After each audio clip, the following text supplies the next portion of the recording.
There is one mind common to all individual men. They are merely two spheres of activity within one mind. There are not two minds. Your conscious mind is the reasoning mind. It is that phase of mind which chooses, weighs, dissects, analyzes, investigates, scrutinizes, comes to conclusions and decisions. For example, you choose your books, your home, your partner in life. You make all your decisions with your conscious mind. On the other hand, without any conscious choice on your part, your heart is kept functioning automatically, and the process of digestion, circulation, and breathing are carried on by your subconscious mind through processes independent of your conscious control. Your subconscious mind accepts what is impressed upon it, or what you consciously believe. It does not reason out things like your conscious mind. It's a one-track mind. It does not argue with you controversially. Your subconscious mind is like the soil, which accepts any kind of idea, good or bad. Your thoughts are active and might be likened unto seeds. Negative, destructive thoughts continue to work negatively in your subconscious mind, and in due time will come forth into outer experience, which corresponds with them.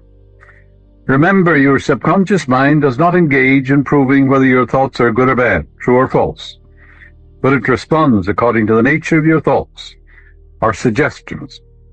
For example, if you consciously assume something to be true, even though it may be false, your subconscious mind will accept it as true and proceed to bring about results which must necessarily follow because you consciously assumed it to be true. Your subconscious mind cannot argue controversially. Hence, if you give it wrong suggestions, it will accept them as true and will proceed to bring them to pass as conditions, experience, and events. Your subconscious mind is oftentimes referred to as your subjective mind. Your subjective mind takes cognizance of its environment by means independent of the five senses. Your subjective mind perceives by intuition. It is the seat of your emotion and the storehouse of memory. Your subjective mind performs its highest functions when your objective senses are in abeyance. In a word, it is that intelligence which makes itself manifest when the objective mind is suspended or in a sleepy, drowsy state. Your subjective mind sees without the use of the natural organs of vision. It has the capacity of clairvoyance and clairaudience. Your subjective mind can leave your body, travel to distant lands, and bring back information oftentimes of the most exact and truthful character. Through your subjective mind, you can read the thoughts of others, read the contents of sealed envelopes and closed safes. Your subjective mind has the ability to apprehend the thoughts of others without the use of the ordinary objective means of communication. It is of the greatest importance that we understand the interaction of your objective and subjective mind in order to learn the true art of prayer. When your conscious and subconscious mind function harmoniously and peacefully, when they work together in unison and in harmony, the result of that is harmony, health, and peace, and joy, and happiness. All the evil, the pain, the suffering, the misery, and the war, and the crime, and the sickness in the world are due to the inharmonious relationship of your conscious and subconscious mind. Remember, we said your subconscious is impersonal, non-selective. In the Bible, it says the husband is head of the wife. The husband in the Bible is your conscious mind, and the wife is called the subconscious in the Bible. That's not true from a literal standpoint, but it's true psychologically only. Your subconscious is controlled by your conscious mind. It's amenable to suggestion and controlled by it. So the wife, your subconscious, is subject to the man or to the mind, and all conscious mind in all things. That's true psychologically only. Whatever your conscious mind, remember, feels to be true, your subconscious accepts. Your capacity to imagine and feel, and your freedom to choose the idea you will entertain, gives you power over all creation. Do not dwell on the imperfections and shortcomings of others, or their frailties, or their derelictions. Why? Because whatever you think and feel about another, you create in your own mind, body, and circumstances. Ask yourself, would I like to live with what I'm thinking and wishing for the other? If you would, well, the answer is in the affirmative. Of course, you're on the right track. Remember, your thought is creative, and what you think about the other, you are creating, in your pocketbook too, and in all phases of your life. What you do not wish done unto you, do not feel it is done unto you or another. Now, chance or accident is not responsible for the things that happen to you, nor is predestined fate the author of our fortune or misfortune. Your subconscious mind is not concerned with the truth or falsity of what you consciously feel or believe to be true. Select only that which is true, lovely, noble, and godlike, and your subconscious will reproduce accordingly. The Bible says, believe you have it now, and you shall receive it. All things whatsoever you shall ask in prayer, believe that you have it now, and you shall receive it. That's a psychological law. Assume the mood that would be yours had you realized your desire. And as you do this, wonders will begin to happen in your life. You know, Edison discovered, or he knew intuitively, that the voice caused undulatory currents in the atmosphere. And he reasoned it out. He said such currents could reproduce the voice.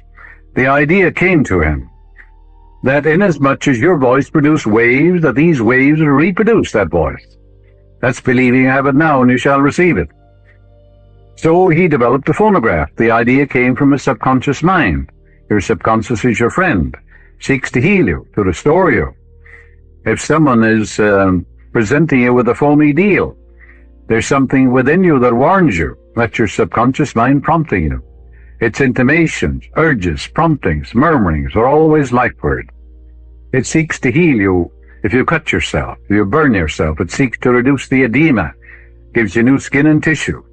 If your child is very sick and you're completely exhausted, and you think about waking up to give the medicine to your child at 2 or 3 o'clock in the morning, it'll wake you up, no matter how tired you are, exactly at 2 o'clock to minister to your child.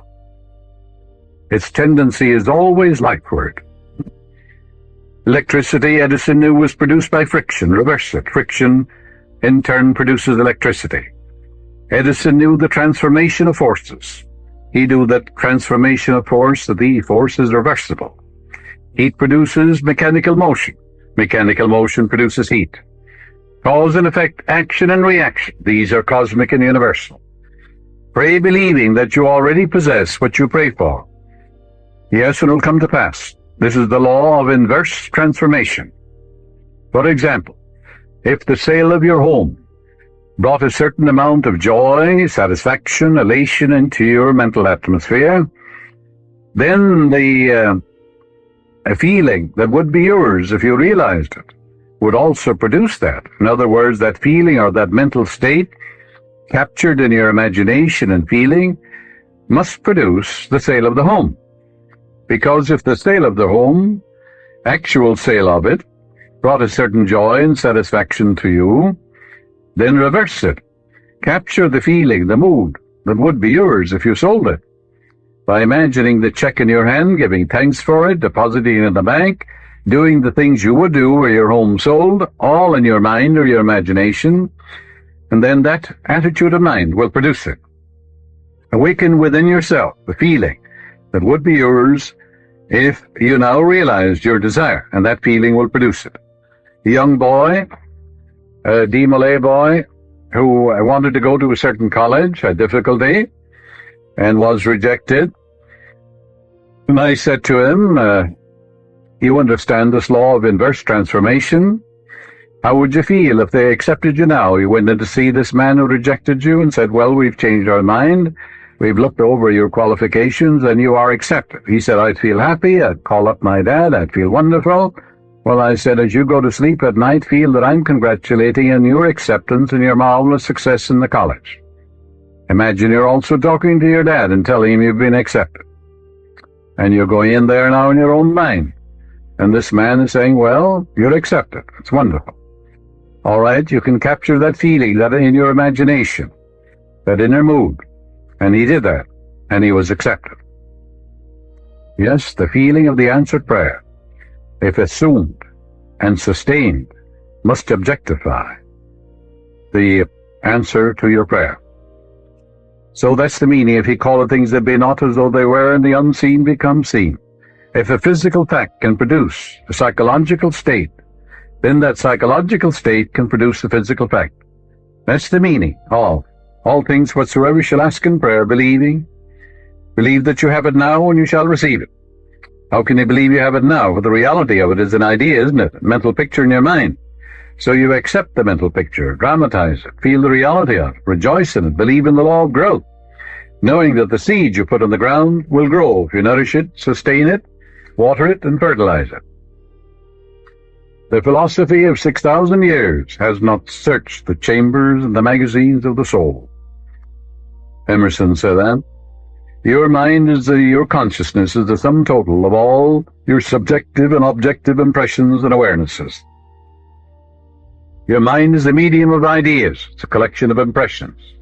Some are good and perhaps some are not so bad. Your mind, therefore, is a medium for all sorts of impressions, and your mind should be open only to ideas which heal, bless, inspire, elevate, and dignify your soul. For ideas are our masters. Ideas generate emotions. The reason there is so much misery in the world is the ideas many men hold are completely false. And these emotions get snarled up in the subconscious, and they must have an outlet. And being of a negative nature, it must be a negative outlet. Watt saw the steam coming out of the kettle. He was a Scotchman, mechanic. His mother was making a cup of tea, and he saw the result of the steam forcing the lid up. He began to think, what would happen if I harnessed that steam? Tremendous power there. All he had was an idea.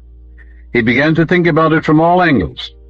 The idea came from his subconscious mind to force steam into a cylinder, which contained a piston. The expansion forced the piston back and drove the wheels.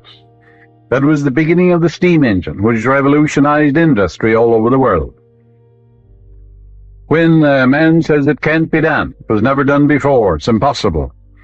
Remember, the science of aerodynamics states that the bumblebee cannot fly because its wingspan is too short and its weight is too great for it to fly. But the bumblebee doesn't know what's in the textbook, so it goes ahead and flies. So when someone says it can't be done, the man who knows the power of his imagination, of the great friend within him, says, what does he say? It says, I'm going to do it. It can be done. And the subconscious, which is his friend, responds to him and brings it to pass in a wonderful, wonderful way. Another important point to remember is that your subconscious mind always accepts the dominant of two ideas. That is, it accepts your conviction without question whether your premise is true or absolutely false. The modern scientific straight-line thinker looks at God as the infinite intelligence within his subconscious mind. He doesn't care whether people call it the superconscious, unconscious, subjective mind, living spirit almighty, or whether they call this supreme intelligence Allah, Brahma, Jehovah, reality or spirit, or the all-seeing eye. The point is, it is there, within you. All the powers of the infinite are within you. God is spirit, however, and the spirit has no face, form, or figure. It is timeless, spaceless, and eternal. The same spirit indwells every man. This is why Paul says that thou stir up the gift of God which is in thee. You're also told the kingdom of God is within you, the book of Luke. Yes, God is in your thought, your feeling, your imagination. In other words, the invisible part of you is God. God is the light principle in you, boundless love, absolute harmony, infinite intelligence. Knowing that you can contact this invisible power through your thought, strip the whole process of prayer from mystery, superstition, doubt, and wonder. The Bible tells you the Word was God. The Word is the thought expressed, as you know. And based what you've already heard, every thought is creative and tends to manifest itself in your life according to the nature of your thought. It stands to reason that any time you discover the creative power, you have discovered God. Or there's only one creative power. Not 2, 3, or 1,000, just one. Hear, O Israel. Israel means an illumined, awakened man. The Lord, the supreme power. Our God is one Lord, one power, one presence, one cause, and one substance.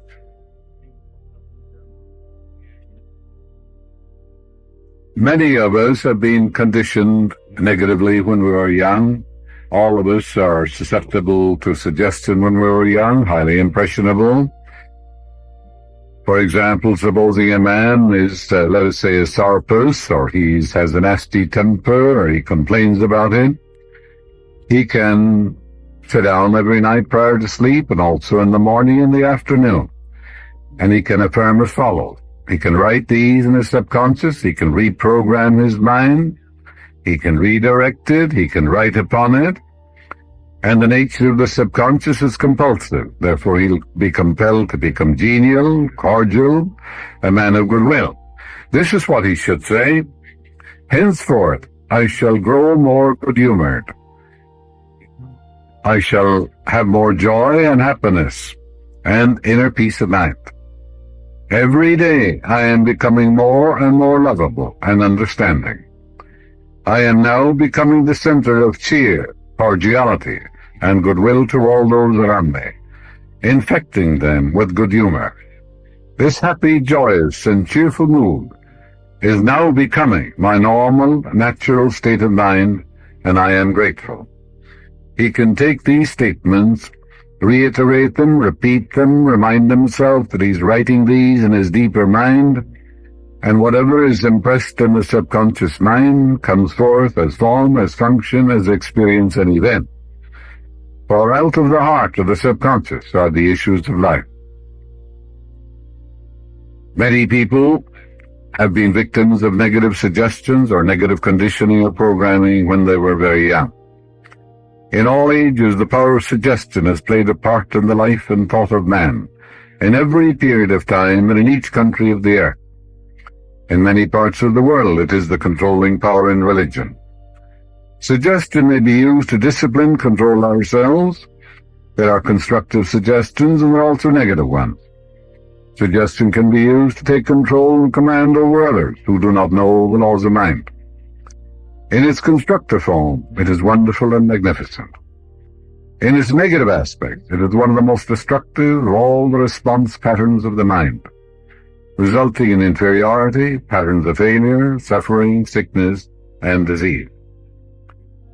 From infancy on, the majority of us have been given many negative suggestions. Negative programming would be a better word. Not knowing how to reject them or thwart them, we unconsciously accepted them. Here are some of the negative suggestions resulting in negative programming of your subconscious mind. You were told, oh, you can't do that. Maybe someone said to you, you'll never amount to anything. Now you have an inferiority complex. They said, you mustn't do that. You'll fail. You haven't got a chance. You're all wrong. It's no use. It's not what you know, but who you know. The world is going to the dogs. What's the use? Nobody cares. It's no use trying so hard. Others said to you, oh, you're too old now. Forget it. Your memory is failing. Things are getting worse and worse. Life is an endless grind. Others said to you, love is for the birds, and you just can't win. Pretty soon you'll be bankrupt. Watch out, you'll get the virus. You can't trust a soul.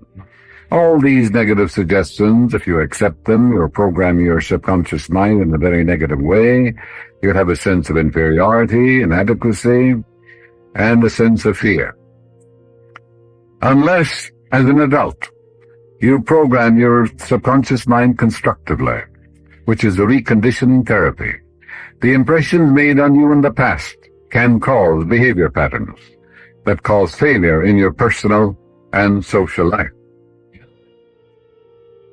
Programming is a means releasing you from the mass of negative verbal conditioning that might otherwise distort your life pattern, making the development of good habits difficult.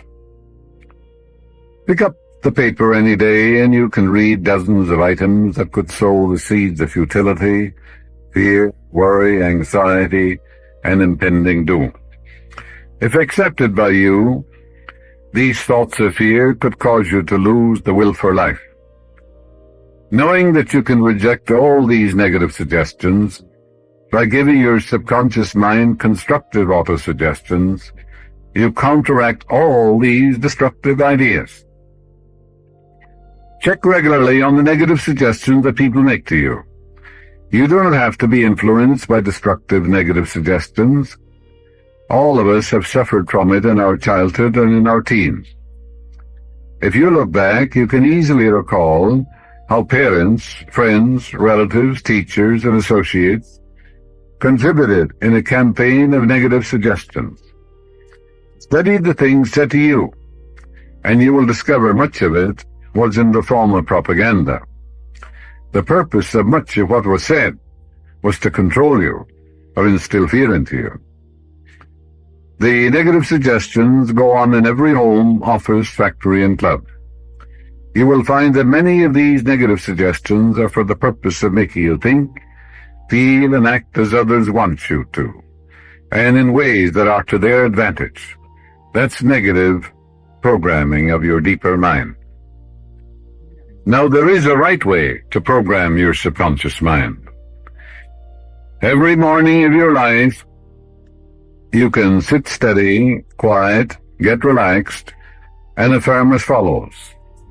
Divine law and order governs my life. Divine right action reigns supreme. Divine success is mine. Divine harmony is mine. Divine peace fills my soul. Divine love saturates my whole being. Divine abundance is mine. Divine love goes before me today and every day, making straight, joyous, and glorious my way. This is the way a Marine captain programmed his subconscious mind during World War II. He reiterated these truths frequently. Gradually, by repetition, faith, and expectancy, they entered into his subconscious mind, and whatever is impressed in the subconscious is compulsive. Therefore, he was compelled to lead a life of harmony and peace and of love. This is how he programmed his mind, every morning and every night. The Lord is my pilot. I shall not drift. He lighteth me across the dark waters. He steereth me in the deep channels. He keepeth my log. He guideth me by the star of holiness for his name's sake. Yea, though I sail mid the thunders and tempests of life, I shall dread no danger, for thou art with me. Thy love and thy care, they shelter me. Thou preparest a harbor before me in the homeland of eternity. Thou anointest the waves with oil. My ship rideth calmly. Surely sunlight and starlight shall favor me on the voyage I take, and I will rest in the port of my God forever. That's by J. Rogers, the merchant marine captain, written during World War II. It's a wonderful way you can do that too, every morning before you step into your automobile. You can sit down and repeat that and reiterate it, remind yourself of these truths. What are you doing? Aren't you programming? Aren't you writing into your subconscious mind? Aren't you feeding it life-giving patterns? And as you reiterate these things and remind yourself and announce these truths and believe in them, they sink into your subconscious mind and they become compulsive, for the nature of your subconscious mind is compulsive. Last year, speaking in New Orleans, at the Unity Temple there, a woman told me, she said there was a man used to come here, and he used to say quite frequently, there are a lot of hold-ups in my neighborhood. I remain open that night rather late, and I'm going to be held up one of these nights. I'll probably be shot too. And they told him, stop making these negative suggestions. Stop thinking along that line. Well, he kept on doing it. He didn't pay any attention.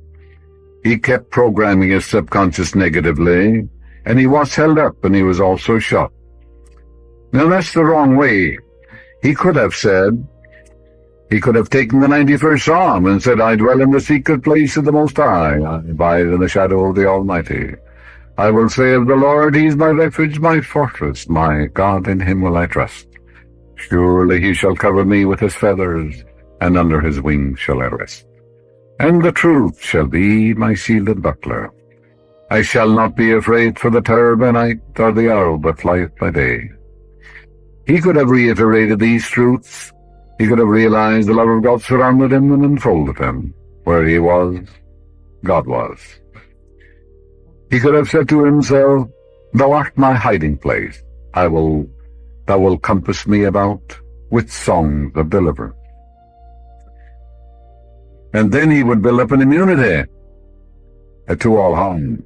These are spiritual antibodies that immunize you. You become God-intoxicated. And that's the right way to program your mind. A few years ago, a detective told me about a woman who was raped and strangled. In checking her apartment, he found clippings of rape going back for 20 years. That which I greatly fear, Job says, has come upon me. Actually, she was programming her subconscious mind, negatively, of course, and she experienced that which she feared. That's the wrong thing to do. Fear is faith upside down. Fear is faith in the wrong thing. We've had politicians running for office who openly said to newsmen, one man in particular said, I lived in constant fear of assassination, even though he had bulletproof glass in front of him when he spoke, but he announced that to the reporters. Now, of course, he didn't, know the laws of mind. That fear, he didn't know perhaps that he could cast out fear, but he could. I will fear no evil, for thou art with me. Thy rod and thy staff, they comfort me. The rod means the power, and the staff is your authority. To call upon it will answer you. One with God is a majority, and if God be for me, who can be against me? Thou art my hiding place. Thou shalt compass me about with songs of deliverance. The politician could have said, I dwell in a secret place. I'm surrounded by the sacred circle of God's eternal love. The whole armor of God surrounds me.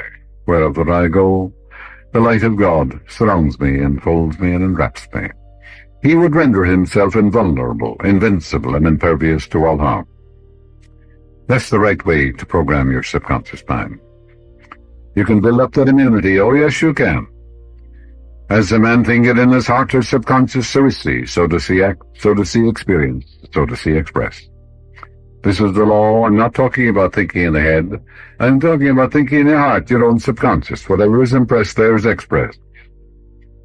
Remember, when you're dealing with your subconscious, you're dealing with the power of the Almighty. It's the power that moves the world. It's the power that moves the galaxies in space. It's almighty. There's nothing to oppose it. Consciousness is God. Unconditioned consciousness, sometimes it's called awareness, I am, living spirit almighty.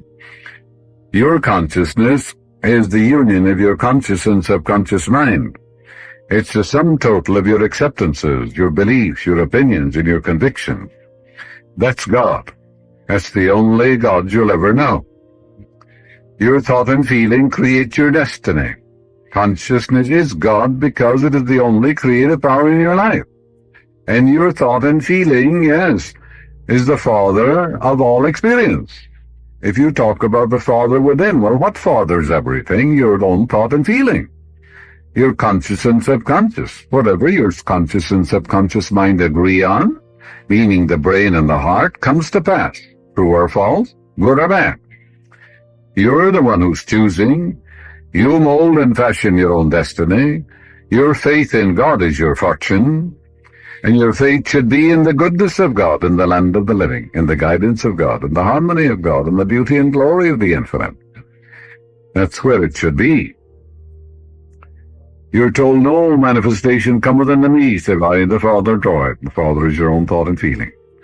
So whatever experiences come to us, there is an equivalent pattern in our subconscious mind.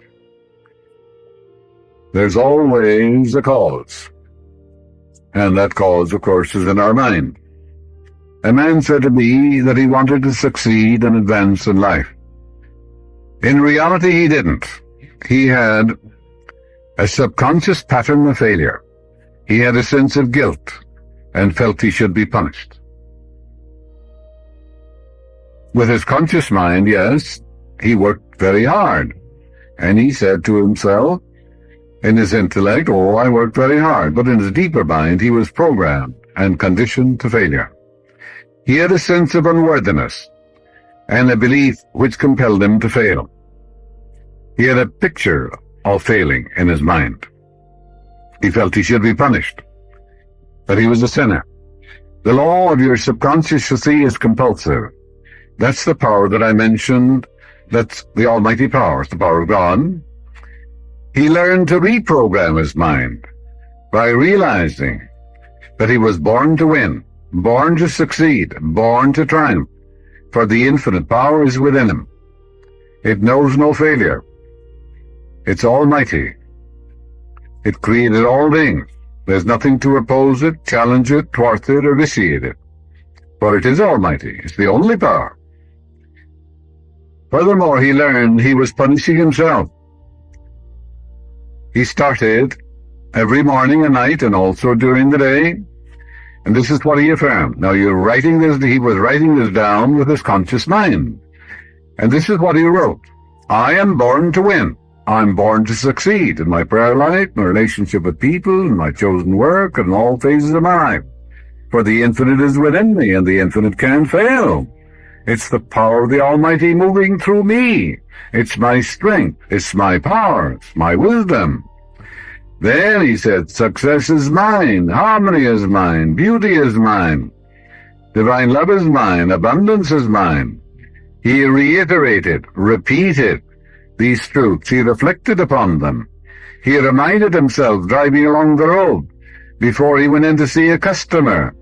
He announced these truths regularly and systematically, and he didn't deny what he affirmed. And gradually, he became a tremendous success because he succeeded in impregnating his subconscious mind by repetition, reminding himself, announcing these things, teaching his thoughts to dwell upon the great affirmatives of life.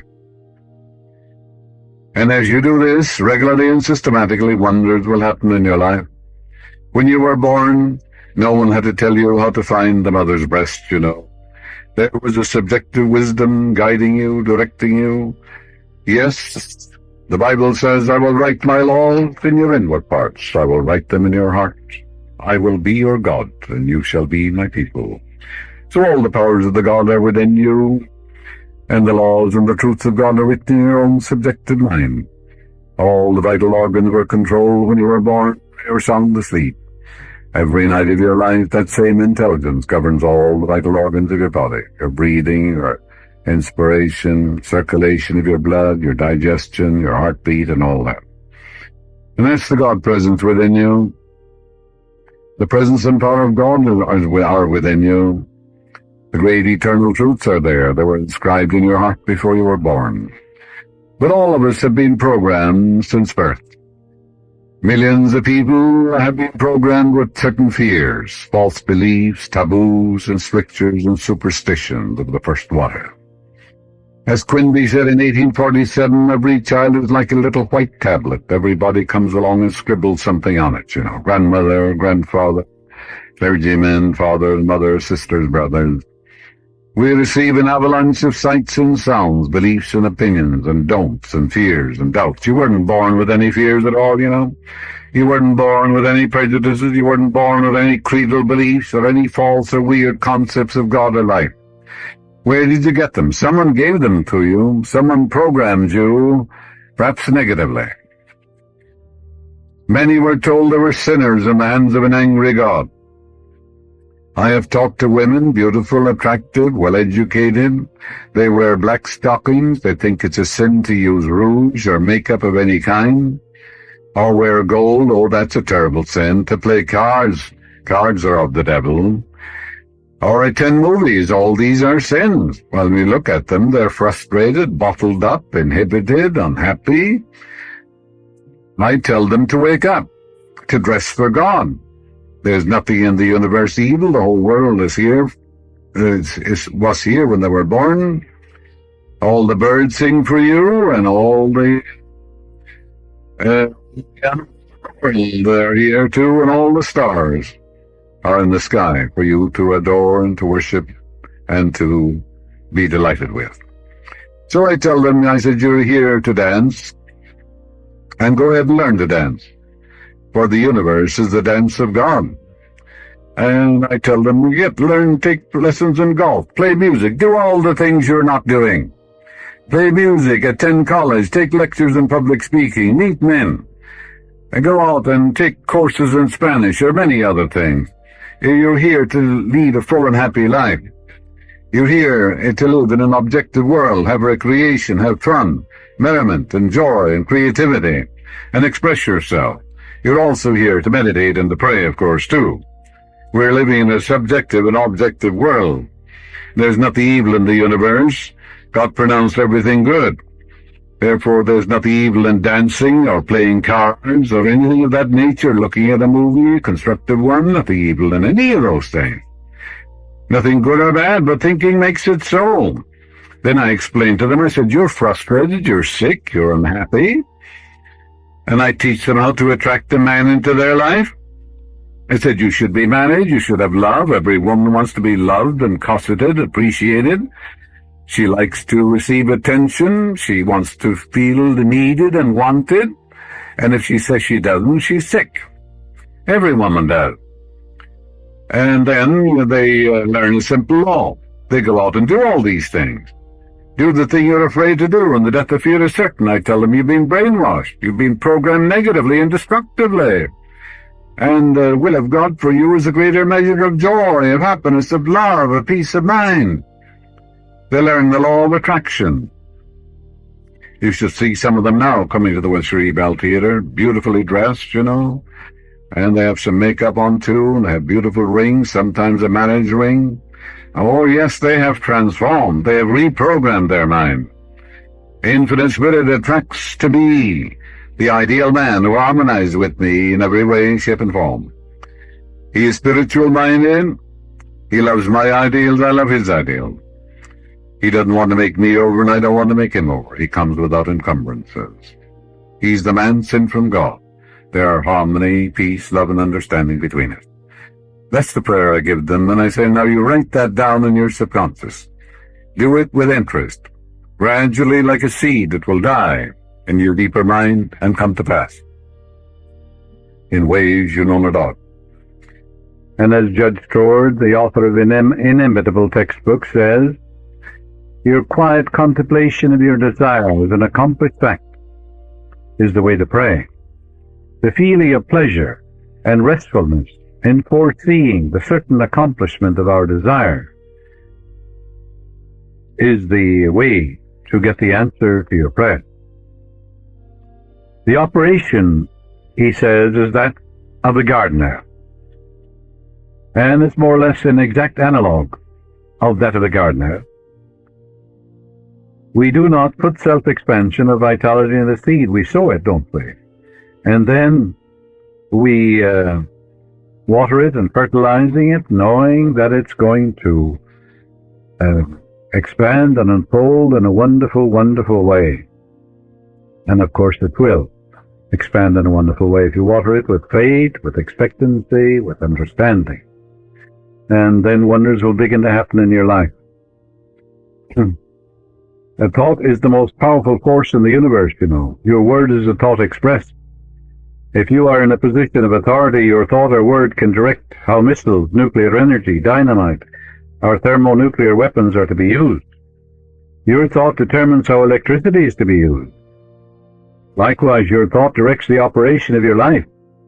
Your subconscious mind could be likened to an iceberg. 90% of it is below the surface. It is your subconscious mind that does the work according to the orders given by your conscious mind. What you think with your conscious mind, you produce with your subconscious. I had a most interesting conversation with an old friend whom I had known previously in India. I shall call him Harry. He practiced clairvoyance, astral excursions for many years. His daughter was studying in Honolulu, had been very ill, actually at the point of death. A cable was sent to him in Calcutta. And the moment he received it, he adopted a yoga posture, closing his eyes, got into a passive, quiet, receptive state of mind. He visualized his fourth-dimensional or astral body emerging through his head, with all his faculties, and he decreed firmly, knowingly, and with deep conviction, "I want to appear instantly to my daughter and minister to her." I might interject here that, of course, astral traveling, fourth-dimensional traveling, has gone on since the dawn of time. In other words, man can live outside his body. Modern science knows that today. The average man is living in the Dark Ages. He doesn't even know what's going on. You can see, hear, feel, smell, travel independent of your physical organism, as we said at the beginning of this lecture. And you can see without eyes, hear without ears. You can do all these things. Nature leaves no gaps and makes no mistakes. So it was intended that you use all these faculties transcendentally of your environment. So he said, "I want to appear instantly to my daughter and minister to her." He repeated this command about 6 times, then dropped off into a profound slumber. Notice the wonders of your subconscious mind. Immediately he found himself at his daughter's bedside. She was asleep, but awakened immediately and exclaimed to him, "Dad, why didn't you tell me you were coming?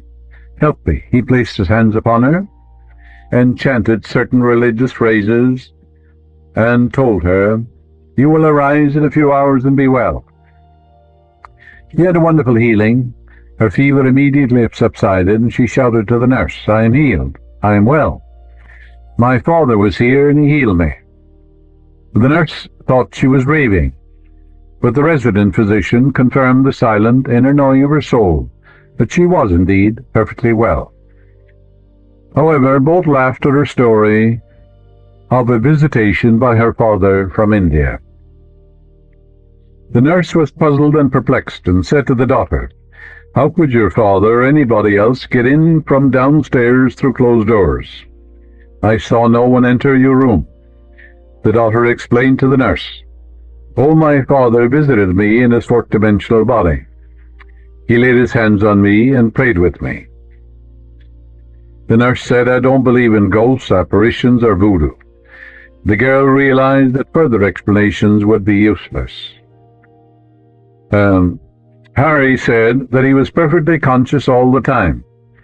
Considering the distance between Calcutta and Honolulu and the time difference, he discovered that he'd been absent from his physical body just 10 minutes in all. Harry is a medical doctor, has tremendous faith in spiritual healing, is very familiar with the many schools of healing. He realized his presence gave a tremendous transfusion of faith, confidence, and courage to his daughter, which impregnated her subconscious mind, and according to his belief and that of his daughter, it was done unto her. These are the wonders of the friend within you. That's the deeper mind. Your subconscious mind is never short of ideas. There are within it an infinite number of ideas ready to flow into your conscious mind and appear as cash in your pocketbook in countless ways. This process will continue to go on in your mind regardless of whether the stock market goes up or down, whether the pound sterling or dollar drops in value. Your wealth is never dependent on bonds, stocks, or money in the bank. These are really only symbols, necessary and useful, but only symbols. So as you go to sleep at night and you say to yourself, wealth, success, wealth, success. Well, you admit there is such a thing as wealth. You admit there is such a thing as success. The infinite can't fail. The infinite is within you. You're born to win. You're born to succeed.